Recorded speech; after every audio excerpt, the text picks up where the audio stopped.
All Rajasthan contract carriage bus operators association Jaipur ने राजस्थान में चक्का जाम कर दिया है। जयपुर से जाने वाली जितनी भी बसेस हैं उनको खड़ा कर दिया गया है। आपको बता दें कि 1000 से ज्यादा बसेस जयपुर से पूरे हिंदुस्तान में जाती हैं और पूरे देश से जयपुर की ओर आती हैं।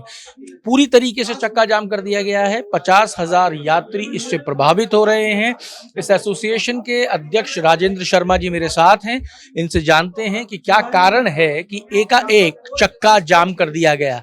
साहब, क्या कारण है कि एकाएक चक्का जाम कर दिया आपने? अभी कल हमारी आरटीओ साहब से सुबह 11 बजे मीटिंग थी।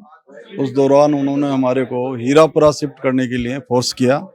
हमारे द्वारा विरोध करने पर उन्होंने शाम को 3 बजे से पूरे राजस्थान में कार्रवाई करवाई और खड़ी गाड़ियों के चालान बनाए और उनसे कैश वसूला गया।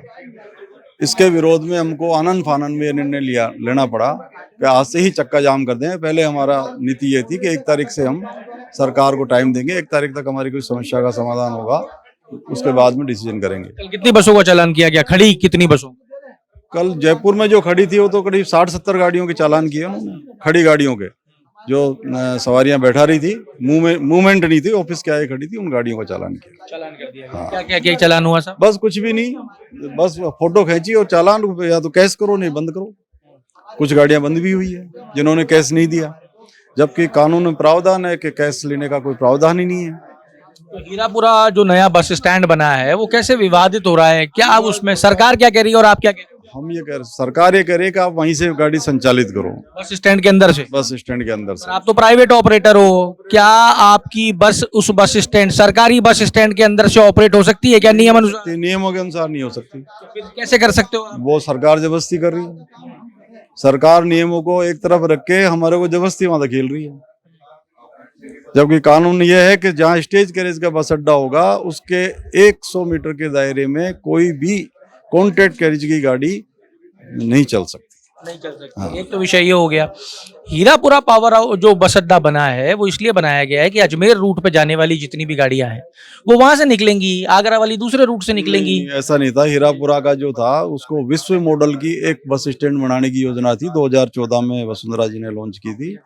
वो 2014 से आज तक लोकल बस स्टैंड भी नहीं बन पाया और वहाँ सुविधाओं का अभाव है।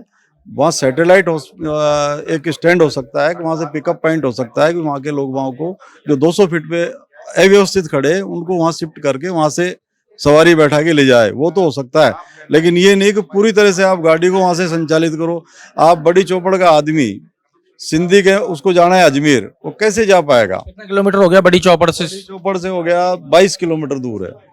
साधन क्या है? साधन कुछ नहीं। तो वो बस कैसे पकड़ेगा? बस यहाँ से ऑटो से पकड़ेगा, 400 रुपए देगा, वहां पहुंचेगा, 120 का टिकट करा के अजमेर जाएगा। तो ये आर्थिक भार किसके ऊपर है? जनता। यात्री पे आया और यात्री पे आया। यात्री का टाइम कितना खराब हुआ, 2 घंटे पहले घर से निकलना पड़ेगा। और वैसे आता है तो सिंधी कैंप आता है, सिंधी कैंप से बस पकड़ता है, आधे घंटे में पहुंच जाता है। तो ये एक सबसे बड़ी समस्या है। हमारा जो बिजनेस है, हम हमारे अलग अलग हमारी शॉप्स हैं, ऑफिस बना रखे हैं, वहाँ यात्रियों को बैठने की सुविधा दे रखी है और वॉशरूम वगैरह बना रखे हैं, लेडीज की सुरक्षा है, एसी हाई क्लास गाड़ियां हैं हमारी। उन गाड़ियों को मेंटेन करना, उनको यात्रियों को पर्सनली अटेंड करना, ये एक सबसे बड़ी बात है। वो वहाँ संभव नहीं है। वो खड़े खड़े कैसे करेंगे? वहाँ से बुकिंग कैसे होगी? कैसे वो यात्री कैसे ढूंढेगा हमारी बस को? क्या आपको हीरापुरा बस अड्डे के अंदर बूथ दिए जा रहे हैं क्या? नहीं दिए जा रहे, बूथ नहीं दिया रहे। गाड़ी लाओ, केवल गाड़ी में आवाज दे के भरना। आवाज दे के भरने का हमारा काम ही नहीं है, हमारी तो ऑनलाइन बुकिंग होती है। आप एक चीज बताओ, सरकार के पास में इतना बड़ा इंफ्रास्ट्रक्चर है, फिर आप लोगों की प्राइवेट बस ऑपरेटर्स की जरूरत क्यों पड़ती है सरकार को? क्यों जो कस्टमर है वो आपके पास आता है? सरकार के पास 3050 गाड़ियां हैं टोटल पूरे राजस्थान में, जो ग्रामीण सेवा में भी चलती है और स्टेज गैरेज में भी चलती है। सारी स्टेज गैरेज की है। कुछ 150-200 गाड़ियां इनके पास में वो है ऑल इंडिया परमिट की, बाकी कुछ है नहीं इनके पास। है ही नहीं, इनके पास सुविधा ही नहीं है। नहीं, सुविधा ही नहीं है। ये तो क्या है, ये लोग हमारे को सपोर्ट इसलिए कर रहे हैं, जैसे गांव में ज्यादातर सर्विस इनकी है, गांव में कस्बों में रोडवेज की है, वहां से ये सवारियां आती है। यहाँ से हमारे को लंबी दूरी की सवारियां उन गाड़ियों में बैठ के आती है, उनको हम आगे ले जाते हैं। हमारा लोकल का तो काम है नहीं कि जयपुर से अजमेर चल रहे हैं, ऐसा तो कोई काम है नहीं। हमारा तो लॉन्ग डिस्टेंस की गाड़ियां हैं, इंटर स्टेट गाड़ियां चलती है ज़्यादातर। बहुत कम गाड़ियां हैं जो इंट्रा स्ट्रक्चर चल, बाकी तो सब इंटर स्टेट गाड़ियां चलती है। जयपुर से हैदराबाद, बम्बई, अयोध्या, बनारस, लखनऊ, इस तरह की गाड़ियां हैं। तो सब वो बाहर से लोग बाग इकट्ठे होकर आते हैं, बस स्टैंड सेंट्रलाइज है, यहीं हमारे ऑफिस है, तो तुरंत चले जाते हैं बिना उसको खर्चा किए हुए। ये होता है। अब इसका हल क्या होगा? 50,000 यात्री प्रभावित हो रहा है शर्मा जी। सब प्रभावित तो हो रहा है, उससे हम दुखी तो हैं ही, हमारे को भी नुकसान हो रहा है, लेकिन ये वो नुकसान तो है ही, उसके अलावा ये जो चालान की कार्रवाई कर रहे हैं उससे डबल नुकसान है। हम गाड़ी सर्वाइव नहीं कर पाएंगे तो हम कैसे चलाएंगे? हम तो व्यापारी आदमी हैं भाई। हम रोडवेज की तरह, हमारे को सरकार कोई अनुदान तो देती नहीं है, उल्टा हमारे से ये और ले लेती है। साहब आज कोई अभियान है, इसमें एक रसीद तो कटा ही लो। तो हम कैसे सर्वाइव? हम सर्वाइव नहीं करेंगे तो हम बिजनेस कैसे कर पाएंगे? आप ये बताओ इसका हल क्या होगा? हल तो सरकार ही करेगी, हमारे पास तो क्या है? हमने तो हमारी मांग रख दी। हम जैसे हैं, हमने खुद ने हमारी सुविधाएं डेवलप करी है, खुद ने गाड़ियां बनाई है, खुद ने लोन लेके हम खुद लोन चुका रहे हैं। सरकार को टैक्स मिल रहा है, टोल टैक्स मिल रहा है, डीजल के अंदर जीएसटी मिल रहा है, और सामान लेते हैं उसमें मिल रहा है, टैक्स मिल रहा है इनको। फिर और क्या चाहिए? हमारे से क्या चाहिए? बिना टैक्स के लिए तो हम कहीं नहीं रहे, टैक्स तो दे ही रहे हैं ना, और जनता को सुविधा दे रहे हैं। इनके पास में कोई भी सुविधा नहीं है जितनी हमारी गाड़ियों में सुविधा है। आज आवागमन के साधन इतने व्यवस्थित कर दिए, ये हम लोगों की वजह से संभव हुआ है। ये हमारे को इनकरेज की बजाय डिस्करेज करते हैं, साहब आप प्राइवेट, खाली ये शब्द है प्राइवेट। दुनिया में कहीं भी चले जाओ, प्राइवेटाइजेशन हो रहा है तो उनको सुविधा भी दे रहे हैं। यहाँ तो सुविधा के नाम पे नील है, यहाँ तो शोषण हो रहा है हमारा। कितना पैसा लगता है एक आदमी अगर जैसे बस खरीद के चलाना चाहे? 70 लाख रुपए की गाड़ी बनती है, 70 से 2 करोड़ तक की गाड़ियां आती है। वोल्वो करीब 2 करोड़ रुपए की आती है, और जो नॉर्मल एसी गाड़ियां 70 से 80 लाख में बनती है। सरकारी कोई सब्सिडी, कोई सपोर्ट? कुछ नहीं, 1 रुपया ही नहीं है, 1 रुपया ही नहीं है। सरकार तो टैक्स लेती है हमारे से, टैक्स लेती है, टोल टैक्स लेती है, और रोडों की हालत ये हो रही है, टोल टैक्स भी देने लायक नहीं है, फिर भी देते हैं।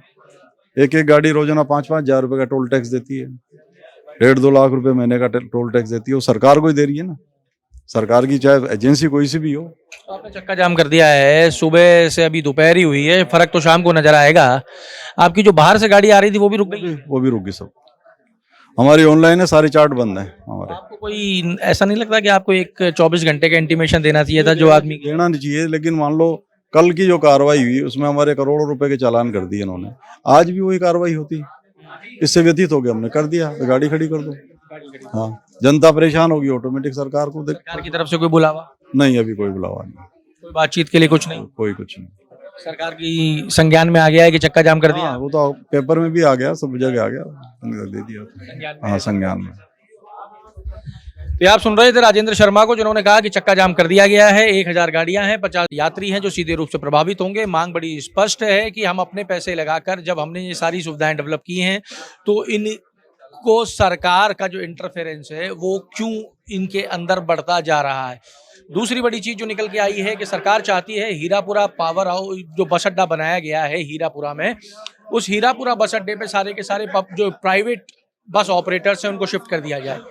सवाल ये खड़ा होता है कि जब सरकारी बस अड्डे की 100 मीटर की परिधि में भी प्राइवेट बस ऑपरेटर्स अपनी बसेस को नहीं चला सकते, तो हीरापुरा बस अड्डे के अंदर ये प्राइवेट बस ऑपरेटर्स अपनी बसेस को कैसे ऑपरेट करेंगे? पहला सवाल बड़ा सवाल है। दूसरी चीज जो इनकी मांग है कि हम जहां हैं वहां यात्रियों के लिए क्या सुविधा सरकार के द्वारा डेवलप की जा रही है। जो यात्री जयपुर के एक कोने से हीरापुरा बस अड्डे तक पहुंचेगा उसके लिए क्या यात्रा है। इनका कहना है कि जो बस की यात्रा है उसका किराया मान लीजिए 100 रुपए है, तो जयपुर में ही एक जगह से दूसरी जगह जाने का भाड़ा 300 तक पड़ जाएगा। तो यात्री के लिए ये अतिरिक्त भार होने वाला है। ऑपरेटर्स अपनी मांग पे अडिग हैं, चक्का जाम कर दिया गया है, सरकार की तरफ से अभी कोई पहल नहीं की गई है। शाम तक स्थिति क्लियर हो जाएगी, क्योंकि राजस्थान से बाहर के स्टेट्स में जाने वाली जो बसेस हैं उसमें maximum number in private buses का है। यात्रियों के ऊपर जबरदस्त प्रेशर पड़ने वाला है। देखते हैं शाम के बाद में स्थिति क्या होती है, सरकार पहल करती है या ये लोग पहल करते हैं। जो भी होगा आप तक पहुंचाएंगे, जुड़े रहिए हमारे साथ। अगर आप ये वीडियो YouTube पर देख रहे हैं तो हमारे चैनल को सब्सक्राइब कर बेल आइकन दबाएं और Facebook पर देख रहे हैं तो हमारे पेज को लाइक करें।